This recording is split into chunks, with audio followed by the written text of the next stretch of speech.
What is up, everybody? It is Tuesday, 6 p.m. I got my fluffy robe on, which means it's time for the Monster Maverick show.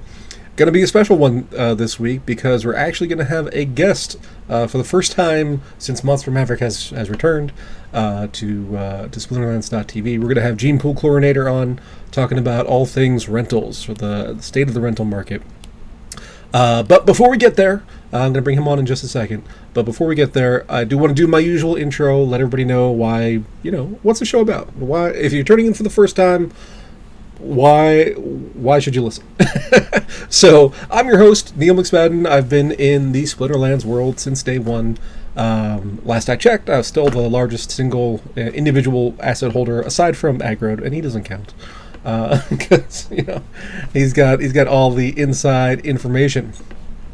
But yeah, as far as like outsiders, top asset holder in the Splinterlands ecosystem as far as individuals go.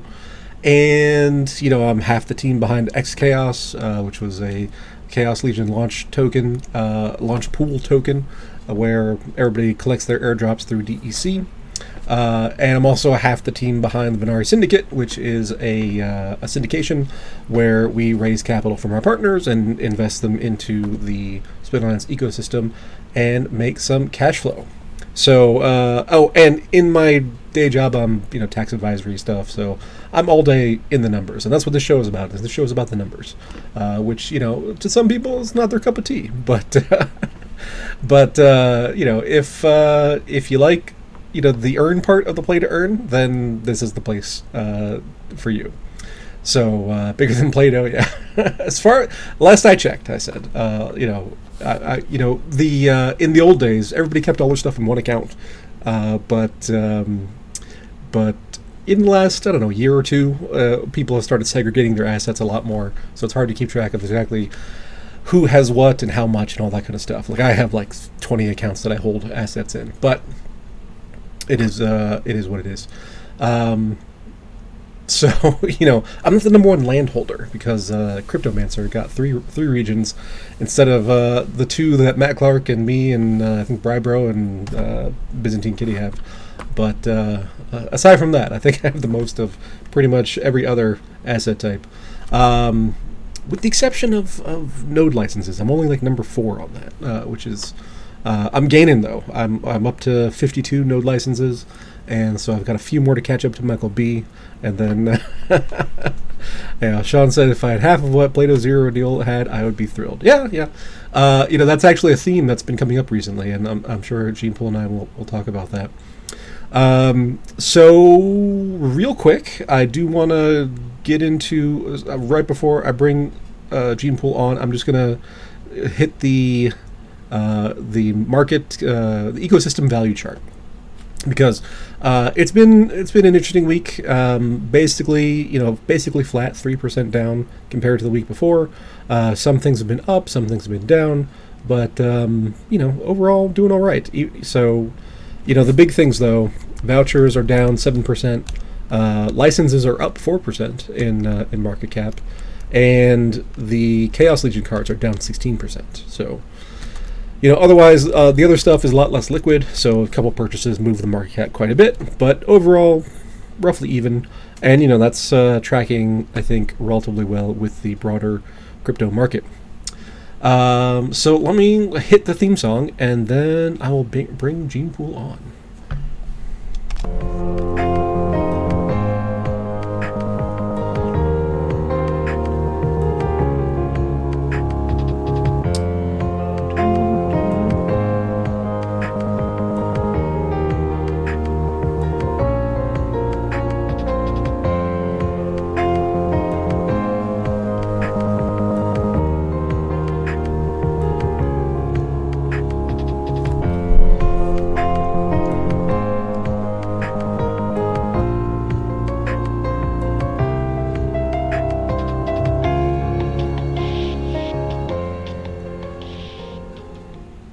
Hey, Genepool, can you hear me? I can. Can you hear me okay? I can hear you. Can everybody else hear you? That is the question. I keep hearing a screaming guitar solo. Can everybody hear Genepool all right? Because this is the first time I'm doing this, and it's kind of a live beta, let's say. It looks okay on my end, but I guess we'll get complaints. Hearing great, good. I forgot to publish my tweet that you're going to be on. So let me put on splinterlands.tv/watch. Tweet. All right, there he is. Yeah, I figured I'd turn video on. I don't know whether it'll show up or not. I'm watching you on Twitch, and it's like a 20-second delay. So yeah, it gets a little confusing with the delay.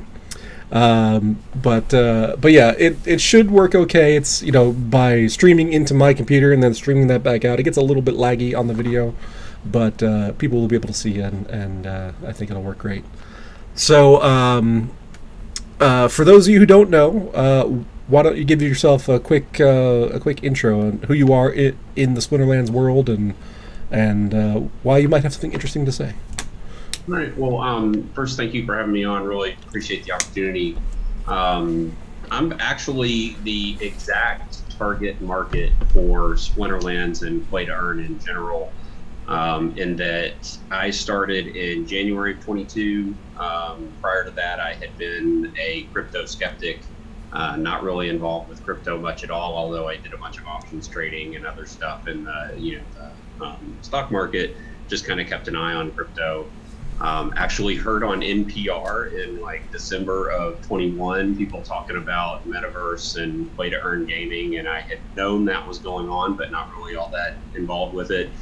I had a brief stint with Gala, got bored with Townstar very quickly, and then did some research and found Splinterlands, and took a lot of the kind of profits that I'd made from the stock market stuff and brought it over to crypto. And so since then have had to learn a lot, but I've always been a bit of a yield hound for figuring out ways to leverage yield. So I did a lot of covered calls and that kind of stuff. And so the rental market was a real easy transition to Splinterlands. I was just really impressed by the ecosystem and all the different choices we have to make around where to invest, whether it's nodes or whether it's cards, or being able to rent your cards or play your cards and earn your rewards. And so can't at all claim to be anywhere close to you on your spreadsheet prowess, but I have done what I can to get up to speed on the game and figure out the markets. And where you and I really met was through your partnership and involvement with the Binari Syndicate, the hedge fund that y'all are running. I work with a developer who's based in Germany and sleeping right now, or he'd probably be up if I'd had a little more notice on this. This was kind of last minute that I asked him about this. But in any case, he put together we call it the Rent Golem, put together a rental bot that really he and I have combined our market intelligence to look at kind of what the opportunities are for renting. We knew that there were good returns there, but it's also a pretty manual process for people. And we wanted to automate that while at the same time improving returns. So we created a product. Our website is splinterlands.rentals, but the product itself is Rent Golem. And one of the neatest things about it is that he's built it on top of a really impressive database that's just scraping all the data that we get, both from the rental market, and we're going to probably talk about some rewards tracking tools that we have in context to some data one of the maps put out here recently. But we're gathering a ton of data and putting calculators together that allow us to really leverage some opportunities in the market. Yeah, that's the data is really the key to the whole thing, right? Because so like I said in the intro, I've been in Splinterlands since day one, and there was no data for ever. At first there was no game, so we were buying stuff in a black hole and hoping things worked out. And then we got alpha, we got beta, we got untamed, and the market started to mature. For a while, we had a completely different rental system where people were putting up escrows because there was a 7-day cooldown, and it was this whole chaotic mess. There was no standardized anything with regard to the rental contracts. And then that went away, and then finally we got the system that we have now. So if I had to do over again, I would not have the collection that I have now. I would have a completely differently optimized collection for rentals. Because, like alpha gold foils, I mean, they're great for appreciation, but if you don't really ever plan to sell, then the appreciation doesn't matter. They don't cash flow very well at all because they're so expensive. So having tools where we can look at the market and figure out, it's like, oh, well, if I want to deploy capital and make a yield, now I have information to do that. So full disclosure, so the Venari Syndicate does use splinterlands.rentals pretty much entirely. I don't think we have anything outside of splinterlands.rentals at the moment.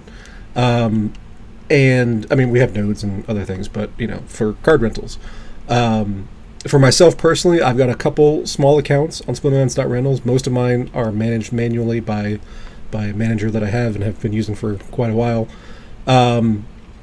But it's and the other thing is that as part of Venari Syndicate, I actually have people manually tracking the rental yields on the market for every Chaos Legion and every Chaos Legion rewards card, daily. But it's only weekdays, and it's only when they check. There's not like a real robust data set. It's just like here's a snapshot of the market on this weekday. But it does give us, an okay insight into the levels. So what would be a quick version of like what does the rental golem actually do, like on a mechanical basis? Yeah, and by the way, before we leave, I only just recently in our conversations learned that you were doing kind of that snapshot of what's the low bid of each card and pulling together. And I thought, oh, that's a good idea. And we started talking about it some on our Discord with rentals. I'm pretty sure somebody had asked us to, like, we do the seasonal rewards for like your battle play, what you got. Somebody had asked us, hey, can we do a seasonal report card for rentals? And one of the things we wanted to look at, I hadn't even thought of it until you mentioned, was doing like an API check on a scheduled basis for what are the low rentals, so that we can then compare those to like what the bot is getting to be able to really demonstrate that differential. But the algorithms evolved a lot over time. And I say that like we've been around for forever. We started the rent column in beginning of April 22. And then, so we've been here for like 2 months, 3 months. And of course the rewards rework just happened, which completely upended, we'd all been buying rewards cards hand over fist because everybody was running for power. Yep. And those were by far the best ROA. And I remember looking at summoners going, I can't imagine why. I really wish these would get a better ROA because I want to buy summoners because they're meaningful cards, but they're so expensive and they don't rent for anything. Yep. Because of course starter cards were free. Exactly. And the rewards rework happened, and there's still plenty of opportunity for the team to pull levers on that. The thing I was most impressed with the rewards rework was all the variables they gave themselves to be able to adjust over time as we pull through that. But what the rent column does is it looks at, at this point, I guess it's better to talk about what we're doing now.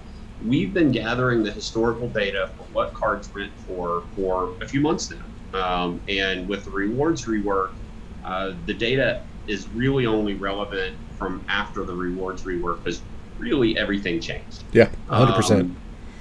And so what we do is we've got about 20% of the overall rental market is now using our tools. And so we've got hundreds of thousands of cards. Pretty much every modern card at every level, every foil, every type is available, and a high percentage of the wild cards. And we look at what our average historical rental was for the last 24 hours for that card. And we will completely ignore the market and price based on what we know that card will rent for unless the market is higher. Now we give ourselves a stretch goal. So we'll look at, like, if we typically rent this card for 3 CP per DEC, we'll list it for 1.5 and give the bots a time or the players a time to rent for that. And then we'll check and see, where are we at? Has it listed? And we'll gradually decrease the price until we reach a point that it's going to list. And we know where the average rental is, so there's some variability in like how quickly the price decreases and pulls all that together. But it lets us take, and I'll show some examples when we get to it, but it lets us take places where if you were using the tools that most people use, which are great tools, by the way, I use them for a lot of things on Peak Monsters, but if you go and just click load lowest rental, there will be plenty of times that you would list a summoner for 0.1 DEC because there's a bunch of people that haven't adjusted their rentals yet, whereas we'll rent that same summoner for 18 DEC a day. So huge differentials on what's possible versus what people get that don't have the market intelligence or don't want to spend the time looking at that part of the market. So that's really the value we bring to the table, is that we're constantly looking at the market to determine where the best rental opportunities are. And we've got a great community on the Discord that's constantly helping each other out with like, these are the cards I'm buying, this is what lists well, which I think is really cool because technically we're all competing with each other. But everybody's been real helpful. We are all in competition in that we are all, bidding for assets and, which is driving prices up and competing on the rental cost, which is driving prices down. So that's true. But like, as Agrod likes to say, it's a push and shove kind of market. There's not enough cards to go around. And especially since the rework has been implemented and we've seen the bots start to adjust to that, there's really not enough cards to go around. So as part of the ecosystem numbers, I check how many unopened packs are on the market, for Chaos Legion. And even though people are getting packs in their chests now, and especially if you're in one of the higher leagues, your pack percentage goes up. Even with all that, the number of unopened Chaos Legion packs is going down. So people are opening cards and they're using them, and really, I think the rewards rework has it's completely changed the game fundamentally.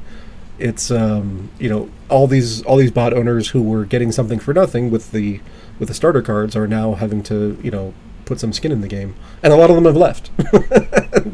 But a lot of them have taken the time to adjust. And I know Jens is a big bot owner, and he's been buying like tens of thousands of Chaos Legion packs and cards and all kinds of things.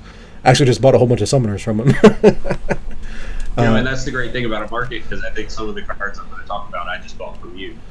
Yeah. So we're all passing cards around based on our vision of the market and where we see the best yield. And that is, to me, the phenomenal thing about what Matt and the team have built, is that there are legitimate right choices that are different. There's not one right path. Right. Which is awesome. Absolutely. So why don't we talk about? What do people really want to know? They want to know, what should I buy right now in order to make the most amount of money, right? So yeah, for sure. So can we answer that question? We can. I'm going to show real quick some. So this is. Are you seeing my screen? You should. Yeah, I'm seeing your screen. Okay. So this is our collection page, Splinterlands Rentals. There's a bunch of tools here, like we've got the reward lookup and that sort of thing. And anybody can go to the public page, splinterlands.rentals, and I'll post it in the Twitch chat. But these are Yixen's accounts. He's the developer. My accounts are here, the Genepool Card Lord and Genepool Rents, CLR, Chaos Legion rewards. The Card Lord is all my stuff that's not Chaos Legion rewards. It's kind of how that works. And so I've sorted this by CP, by DEC, which is less relevant now that people aren't renting for power, so we'll be changing some of those sorts around. But I did want to show, one of the things we do on the collection page, we're actually going to overhaul this real quick, is when you load your cards, it looks at what the price of the cards is, and then when you load the page, it says, what could you buy that card for right now? So it's showing me that this card is depreciated, 22% since I bought them, or these group of cards, to be able to pull that together. And we'll keep up with, like, out of all these cards that I own, how much of them have been paid off with the renting. Now, most of these level 1 summoners I bought right when the rewards change happened, because I started to see the change in the market. Now, I'm going to switch over to the Peak Monsters tools, because, as I said, they really are great tools, and I use them all the time. And look at that same account. I'll sort by ROA. Now, I'll warn everybody, Peak Monsters is very upfront about this, but a lot of people get confused. They think that, oh, that ROA is 382%. I'm going to go buy that card right now and rent it, and that's the return I'm going to get. And with the Scavo Firebolt, that's actually true. But if you look at, like, the Bortus, where that says 210%, that's based off of the low BCX price, which is important, right? If you buy a 60 BCX card that's $2 per BCX, that's a lot different than, I think it's like $7.80 for this card. But right now, what I'm seeing rent the best are the gold foil rare cards. So basically the starter cards from CLR, from Chaos Legion. The rare cards are renting better than the untamed cards, and the common cards, and I think that's just scarcity. But I'm getting a 400% return on these cards, a 382% return, and some of that, of course, ROA is a very moving target based on what the current prices are for the cards to be able to pull that together. And one of the things that I'll show. Well, let's look at summoners real quick, because I talked about those some. So if I filter by summoners and look at what we're getting for summoners, these level 1 summoners are renting for 223% to be able to pull together. Now, sometimes, like, the Tarsas will sit idle, but you can see overall, let me put in level 1 only. So my level 1 summoners across the board are 74%. And if I look at the ones that are currently delegated out, I'm at 94%. And you can see kind of those cards. When you click over and look at, this is where really the Rent Golem really shines. If I were to click over and want to list a Tarsa right now for the lowest price on the market, I'm going to list it for 0.1 DEC, because there's people out there that don't know that you can actually, if you show a little patience, then I can list my Tarsa for 8 DEC or 8.5 DEC, and that will, of course, add up over time and allow you to compound into more rentals and pull that together. Similarly, if I look at those Scavo Firebolts that I really did, I was just talking to Neil about that. I bought those from him. Because if you go look I need the money for summoners. Yeah, exactly. You were buying for different things, but right, like, if you look at the market for this, you would assume, hey, that card really doesn't rent that well. 1.2, 21% return, which is great in traditional finance. No, not so much where we're at. But I know that I can rent all of those cards if I just get rid of my filters. That's one of my best renting cards, and I'm renting that card for 383% all day long. And the best part is the Golem's renting it. I do the fun part of finding the cards to buy, looking at the data that I've got, and transfer them over, combine them up if I need to get the best rental return, which we'll talk about here in a minute too. But you can see as you scroll through this list, and y'all, of course, can go to these pages. They're public. It's the blockchain. But the Molten-Ash Golems, the War Firebolt. Now, what I'll often do for, like, how much to buy is, so I'm not sure, right? Do I need to buy more? Is there enough demand for Scavo Firebolts for me to keep buying them at these prices? That's an important Probably question. Not now, because people are going to buy more. People are going to see this. I'm sure the price is going up on Scavo Firebolts based on your viewership. But Go so now. Buy. Yeah. What I will often do, though, is come over here and change my delegated to no, so I can see, like, how many of them do I own that are not currently rented. Mm-hmm. Because sometimes the bot windows happen. So, like, I've got 57 of these cards. If I look at just level 2, because they're gold foil, I've got 48 of these cards. and they're all rented for an average of 286%. That's a good enough return that I'll buy more of those. And now I want to know, is there enough demand for me to go buy more of those, or have I saturated the demand for that card? And there's only one that's not rented. And I'm sure it'll rent the next time there's another renting window to come through and do that. But that's really, that market intelligence is what we offer with the Splinterlands rentals product. So one thing that still puzzles me a bit is how can it be true at the same time that there are people offering stuff for 0.1 DEC and you're renting stuff for 8 DEC of the same card? How can both of those coexist, and why would anybody rent at 8.5 when there's a 0.1 out there? Right. So the reverse of that question, for why would anybody rent, let me switch, I'm actually logged into my main account. Let me switch over to this account so we can look at it. So if I switch over to where I'm actually in that account, and I think I saw I had a Tarsa. Well, they're all rented right now, so that's going to be hard for me to do. Let's see. Let me switch to my Mule account where I'm not actually renting the cards off of them right now. Although I probably don't have any Tarsas there. But what people do, this won't be a great example, but what people do, if I click on that and go to rent, and I click load the lowest market price, that's what most people do when you rent. It's what I did for months. Yeah, that's what I did.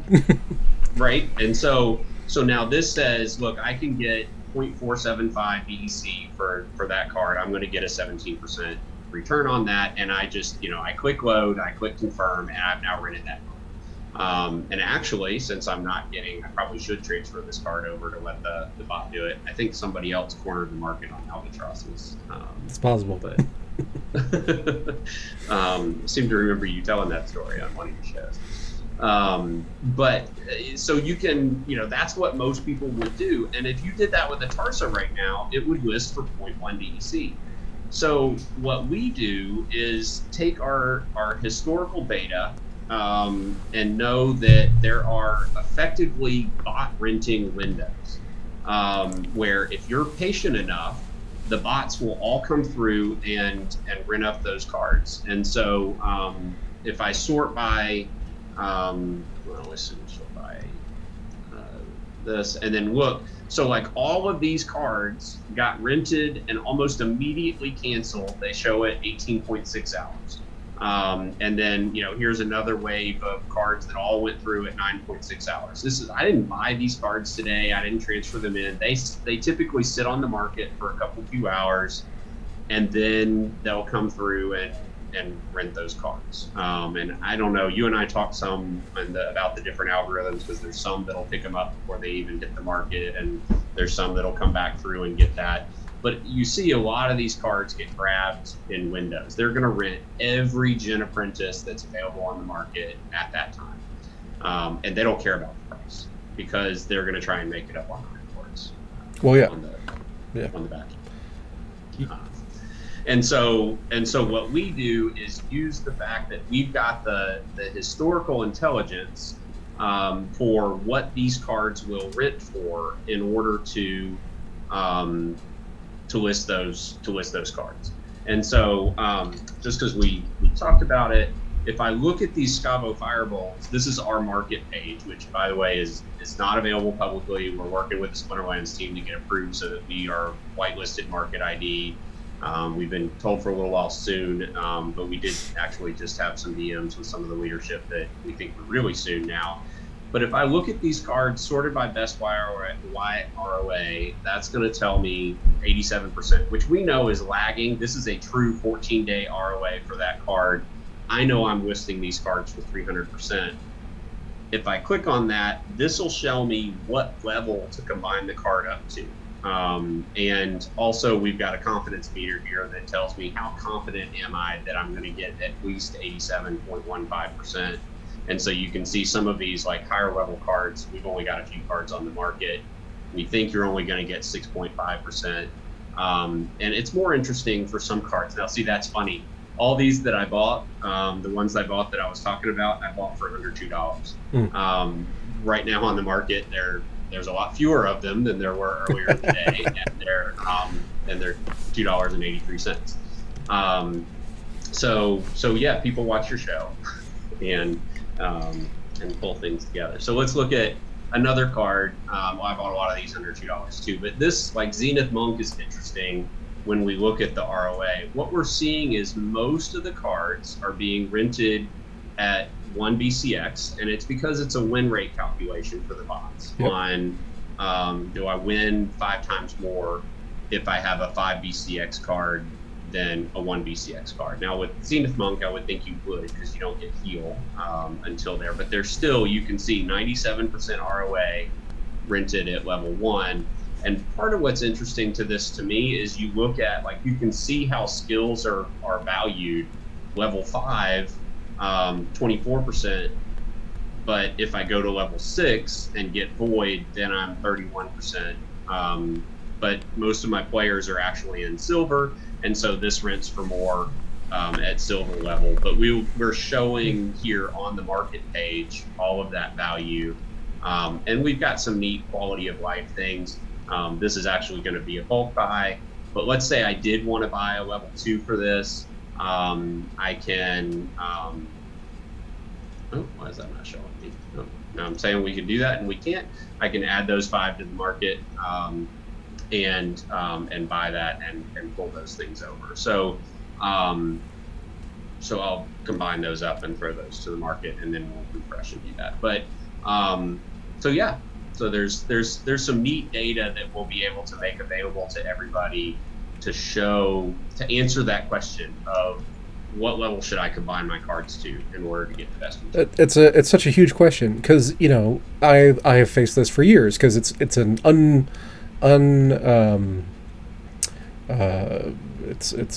it's a committed decision, right? You can't uncombine. Yeah, you cannot combine. Yeah. And I have made the mistake of overcombining, not overcombining like beyond max level, but overcombining for the market, because there's so many variables that interact here. It's there's the rental demand, there's the card cost, there's the level combinations, and all of those are all shifting constantly. So even with your tool here, whatever it says today may not be true in 3 months. Because the meta can change, and demand for cards can change, and bot algorithms can change. And speaking of the bots, you had mentioned the bot windows a couple times. Are you seeing that is where the majority of the rental demand is?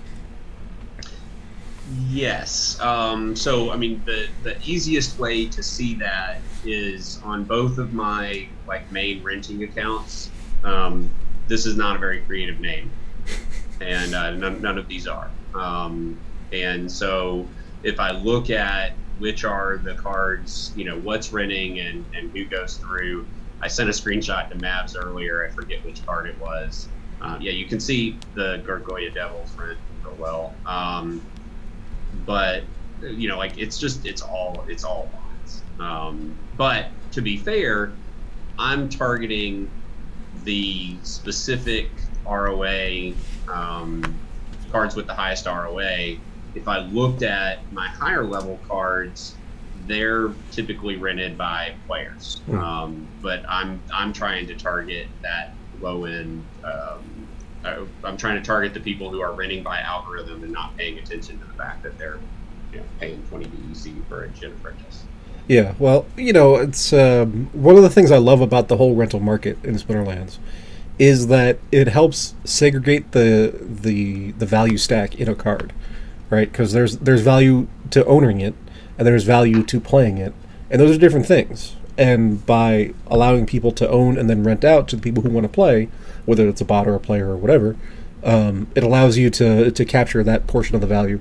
Because any other play to earn game, I won't say any other, I would say most others, because I don't know every single game out there. A lot of them have hugely expensive NFTs, and you can buy them and you can play with them.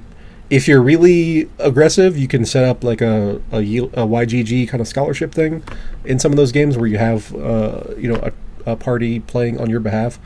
But that's kind of it. You're very siloed in your economic activity. But the rental market on Splinterlands allows everybody to kind of cross pollinate with whatever aspect they want to focus on, which I've always been a huge fan of. And you're in I can never say this. You are in Yield Guild games. I don't know why that's so hard for me to say. So how I mean, were you in with them before you were in with Splinterlands, or was it the same time, or was it the other way around? No, I actually came over to I started looking for a guild, probably the same path a lot of people do. You join a game, you play a little while on your own, and then I started wondering, well, in Splinterlands, what are the advantages for being in a guild? And well, you get more DEC, and there's this thing called brawls, and I'll try and find a guild that does that. And I just got lucky, really. I scrolled through brawls, or scrolled through guilds looking for people that would accept an invite, and one of the higher level guilds, as far as ranking, happened to be a Yield Guild Games. Yield Guild Brawlers is the name of our guild. We're focused on brawlers and pulling stuff together.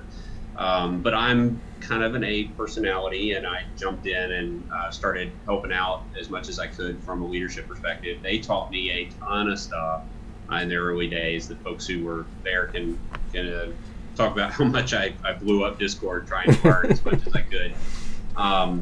And then eventually, so Yield Guild Games does own, and I didn't really know this at the time that I got in, but they bought a bunch of assets in Splinterlands, and they kind of made their name in Axie and the Scholar program that you referenced earlier, and pulling all that together.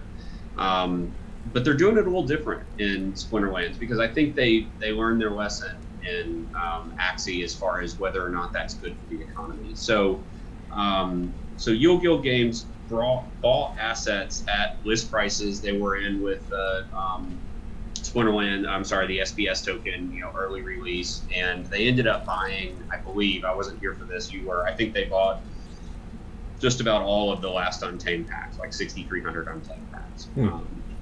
And so they got those all at a pretty good price.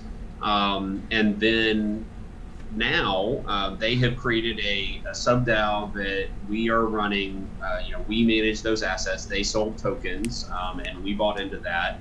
And eventually I've worked my way up to where I'm kind of a game ambassador, or I am a game ambassador for Yield Guild Games and Splinterlands in particular. But a lot of people equate guilds like ours with scholars. There's the Balthazar, the NFT Arcade, and those folks that are doing scholars. We're taking a little bit different approach in that if you set up a scholar to be an extractor from the ecosystem, then yes, that can be profitable in the short term, but it's not really long-term sustainable good for the ecosystem unless you can really balance that well.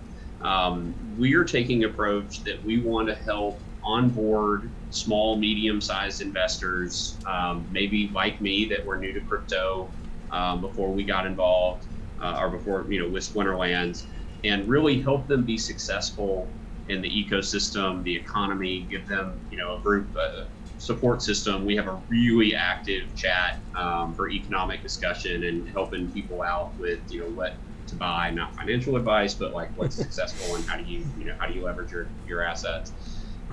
With the idea that Yield Guild Games' bigger picture, where they really make their money, is that they spent about $40,000 on 2 regions and 6,000 Untamed packs.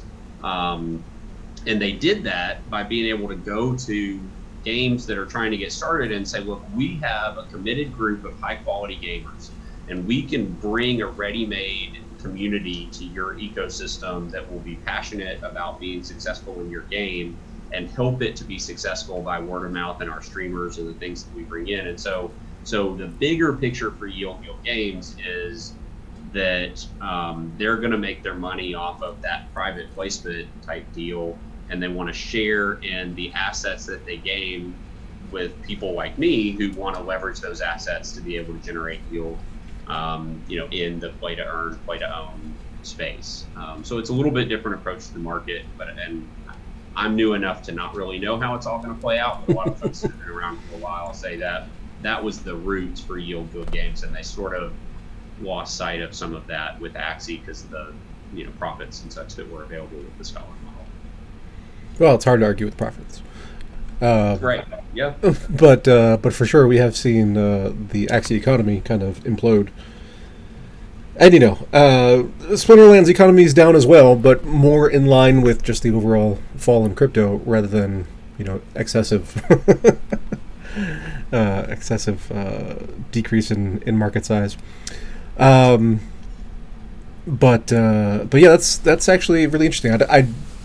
I was first introduced to YGG through, I guess, one of the town halls that Agro had with I forget who it was, but one of the YGG guys that's involved in this Splinterland stuff. Oh, probably Night AV. Yeah. It could be. I was a year ago, but I'd never heard of them before then because I don't pay too much attention to the other games. I knew that there were groups in other games, but hadn't really looked specifically. So it's interesting. It's interesting that that's the model that they are following for Splinterlands. Are they? I mean, obviously you are, but are they as a guild? Are they involved in the rental markets as well? Yes, we're renting their assets, or will be very soon. Everything's done in a decentralized voting model, and so we've got a snapshot proposal up that will have their assets come over. We wanted to wait until after the rewards rework for that combined question of what to do. But a lot of the players are also heavily involved in the rental market, and it's that constant question behind what's the best way to leverage my assets. So do I play and earn what I can earn from the chest value in the various leagues, or do I rent my cards to other people? And that's one of the things that if we look at, like, if I come over here and put in my playing account and run a check on what I could rent that account for, this calculator is based on like my actual rents. So I have to ask myself the question of, I can make 41,000 DEC a day on average, or I can probably earn about 6 champ chests. And at the end of the season, obviously I'm going to get whatever the number is, 70, 80, 100 champ chests, depending on how well I do. But so 100 and maybe 100 champ chests a season versus 41 times 15 days in a season, so 600,000 DEC. What's the right choice? Well, let's do that math. Hold on a second. So if you go back to the chest predictor thing, right. So let's say 40,000 times 15, so that's 600,000 times 0.007. Is that right? 4,200? I think I'm missing a zero. Yeah, 0.0007. Yeah. So, so $420 of expected value from renting that account versus 100 of champion chests at 51 cents there. So that's $51. Yep. So that's 8 times more, right? By renting. It's pretty clear, right? But I still play that account because I came to this as a game first. And well, so you're valuing your entertainment with a very strong numerical cost. Absolutely. It's interesting that we can actually put a number to that now. Yeah, I mean, and that's now I'm having to rethink that. I really realize it's going to be quite that much. But like in theory, right? That's what the rewards rework is supposed to address: is to bring those things more in line for what's possible. And to be fair, my account has a bunch of gold flow cards on it, and manage all that. So that's the actual ROA. That's how I looked at it before, is what was my return on investment for renting, and it was kind of like, the percentages aren't high enough. I'd rather play and have fun for doing that. Now that's also not factoring in my tournament earnings. Now that I've said that, I typically earn about $20 to $30 a day on tournaments, and so that's another 300 or so. Okay, so that's really what the difference was. I forgot about my tournaments. Okay, but now. So that's don't earn as much anymore because the SPS came down. That was based on SPS at like 8 cents. So I probably, I didn't realize it was quite that big a difference. I might have to think about renting that account now. Yeah, I had put together a playing account because I go in and out of playing, and I was I wanted a high level account, so I took a bunch of max level stuff that just happened to not be rented at the time, and so a bunch of like alphas and gold foil beta stuff, and expensive stuff. So I have this account that has like $200,000 of card value in it, and I'm playing with it, and I'm earning chests, but it's it'll never pay for itself, just right. Because of the composition of the deck. But they don't rent for much either, so I'll have to check to see. But your assets weren't acquired, like you didn't pay $200,000 for those 200,000. I get the opportunity cost and all of that to do it, but that's your actual acquisition cost is much lower. Yeah. I mean, no, I wouldn't pay for $200,000 to make $30 a season or whatever it is. Yeah, exactly. So there were people asking because so in Splinterlands Rental in your Discord, you often point people to we're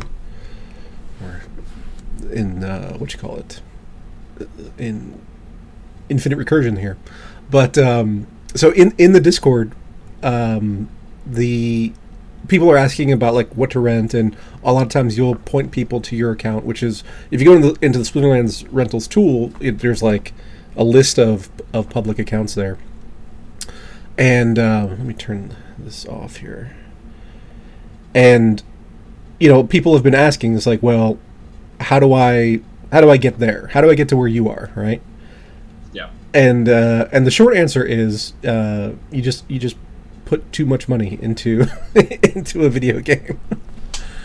So it was the same thing for me. People ask like, how did I get so much? It's like, well, 4 years ago when I started with Splinterlands, I bought some. I had a whole lot of fun. I bought some more, and I ended up with an uncomfortable amount of capital in the game, and it happened to work out. So, we went through highs and lows, and then SPS was released a year ago, and the game just exploded, and that's where 80% of the profits were made for me just by being there and having the large collection going into that. So mostly luck and willingness to be uncomfortable. Well, sure, and really, like anything else, this compounding is magical. And so, like at any given day, I'm gonna make in rentals on my other accounts somewhere in the neighborhood of 50,000 DEC. And I can bring that over here. This is one of the things that's neat, but like I put a threshold in for if it gets to be 10% more expensive, don't color code it, so that I know I only want to buy these 6 cards, because it starts to get more expensive. But you can, I can snag these using my rental, so that's only 239 DEC. I know that this card, if I combine it up to level 2, is going to rent for 243%. And I just keep buying and throwing more cards at it. And you can compound daily, and by compounding daily, you can see some pretty nice, even with the depreciation. What you end up doing is at least staying closer to even through the depreciation, and then, as your partner says, you ride the rocket ship up with the tokens and the cards that you accrued when we start to go back up in value. Yeah. I don't know about you. I mean, you're I guess much newer to crypto as a general asset class, but I am firmly of the belief that crypto is here to stay, and it's one of those 0 or 1 kind of decisions. Either crypto entirely crashes and fails, or people continue to value having some sort of monetary exchange mechanism outside of government controls. And I think the answer to that is no question. People want an escape route from inflation and capital controls and everything else, the whole crypto argument. So that being the case, things are gonna. I mean, we're in a pretty serious dip at the moment. But if you have a 10 or 20 year horizon, then it'll be there. There's, for me, it's virtual certainty that things will be higher later. So the key is to accumulate during the times you can. And so, like now, like SPS is like 5.6 cents or something, So if you don't have the size bag that you want of SPS, don't complain later when it's Right. 50 cents, a dollar, and whatever it ends up going to. Because just like with Bitcoin, just as a macro thing, I have full confidence that Splinterland will be here in another 4 years, and the ecosystem will be larger and more robust and more diversified and more everything between here and there. So, if you're bullish on crypto, if you're bullish on Splinterland stuff, dips are good. Yeah. And I mean, one of the things when I did the research on like which games to get into, the community here and the passion that both the team and the community have about the ecosystem. There's a lot of people talk about timelines for development and things like land having utility and getting things out there, but there's so much hope tied up in win land and what it's going to do to scarcity of card assets when we get there, that it's almost guaranteed that those of me now that I'm involved, we're not going anywhere until land, because there's so much promise in land. And so, we've got time that you're not going to see a major, there's money, there's people that are compounding their assets that are supporting card prices to get there. I just, like you, I don't see Splinterlands going anywhere anytime soon. And I'm super appreciative of, this is like the perfect marriage of all my hobbies. I like to play games. It's quick, fast games that I can run and play. I like doing the trading stuff and chasing yield and figuring that out. And I really like the entrepreneurial stuff. And I've had an opportunity to do that too, because the team has been so open and transparent in letting us build on top of their ecosystem. And that's one of the benefits of blockchain too. Yeah. And so I think it's win-win for everybody, because by making it for people who don't care about the game but might be a believer in play to earn, what our service offers is the ability to invest without having to actively manage it. And we do charge a fee. I mean, I'll be free. We charge a 20% fee for what we take for revenue is our kind of out of the box price as a property management model. Just like you would buy real estate and you would let somebody else manage it for you, that's what we're doing. But we're allowing investors to come into the ecosystem, buy cards that are getting way higher than traditional finance returns. Obviously, some risk associated with the depreciation. A little bit. But get involved with the ecosystem without having to pay attention to the markets and go click something every day to change the prices in order to achieve those type of returns. And so I think it's good for the ecosystem, and the developers see that, which is why they let folks like us come in and encourage folks like us to come in and build tools to help make things better. Yeah, I mean, going from 0 in April to 15-20% of the market in June, that's a huge ramp up. And if anybody's watching this and has an idea for a Splinterlands app, then go ahead and do it, because if the app fits what the market needs, then you can accelerate that quickly. And Dragon's giving you a testimonial. I can speak as a customer. The cost of the rent golem is peanuts, and will earn more. Plus, you get all those tools. Yeah, and that's the thing. We've got that 20% fee out there. What we typically see, I showed you the difference between renting your Tarsa for 0.1 DEC, and we're going to rent it for you for 10 to 20 DEC or 8 DEC, whatever the average is right now that we're getting.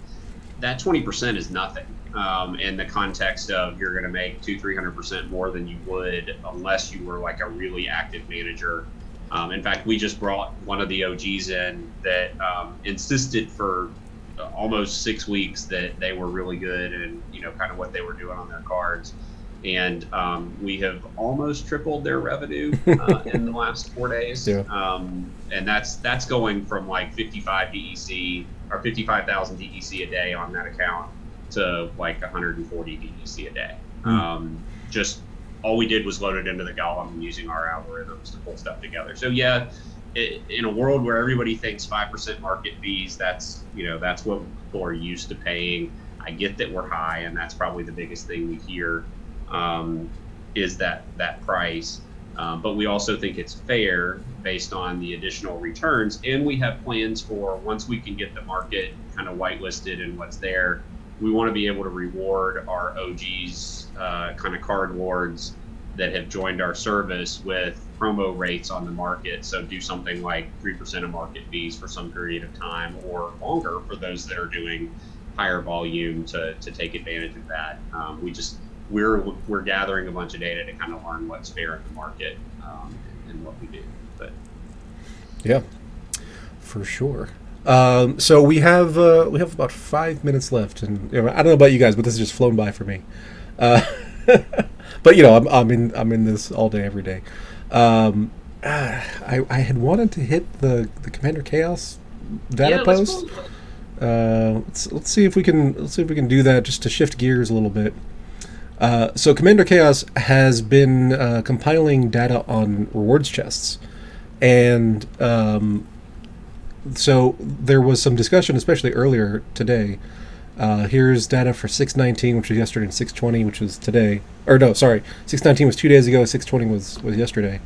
And the thing that boggled my mind was just the total number of chests claimed was 51,000. Or sorry, total number of accounts claiming chests was 51,000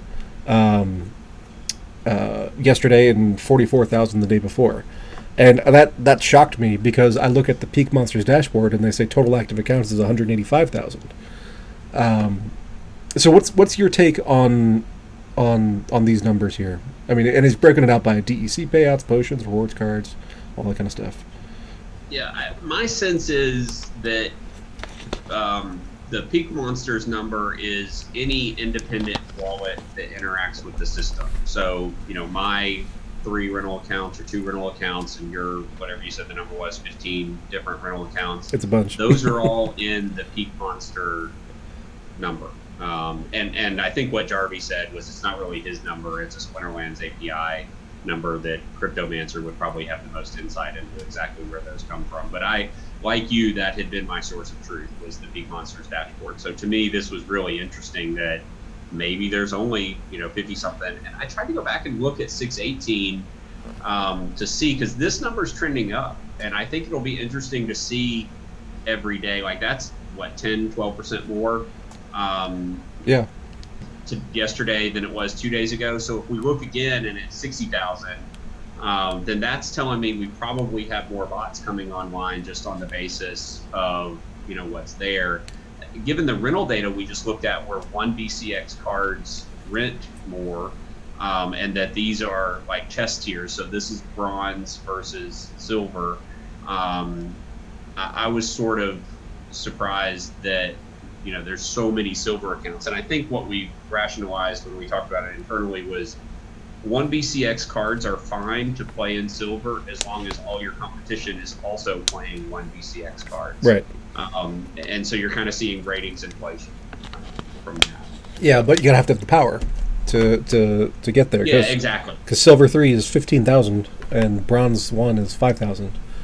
Right. So where are they getting that power? Is that going to? So Venara Syndicate, we were focused on renting for power before the rewards rework, and our yields went way down with the rework launched. But they're starting to go back up. So it's definitely an evolving situation. There was one other post that he put in that was covered 3, I guess that's 4 days. Oh yeah, he summarized 3 days. And this one had 143,000. And I asked him if those were duplicates or not, because if it's like 40,000 one day, 40,000 the next day, does that mean 80,000, or is that still 40,000? And he said no. He said they were not duplicates. So so that might be all those other accounts, and like Goatron is saying, primitive bots that can't do daily focus. Maybe they are not earning enough in those bronze or silver chests to actually claim chests every day. So that's a possibility.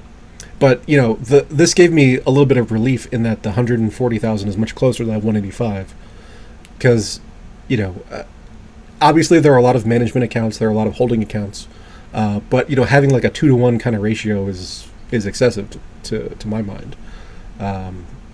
But I guess we'll have to keep an eye on this as it evolves, and hopefully he'll keep up with these reports so that we can. Yeah, we can so he's actually a Rent Golem user. We talked to him. I actually talked to Gixon, our developer, about like what would it take for us to scrape this data and add it into the toolkit, because I just think we'll have to leave that as a cliffhanger because we are out of time. All right. Well, thank you for having me. I appreciate it. Thanks for coming on.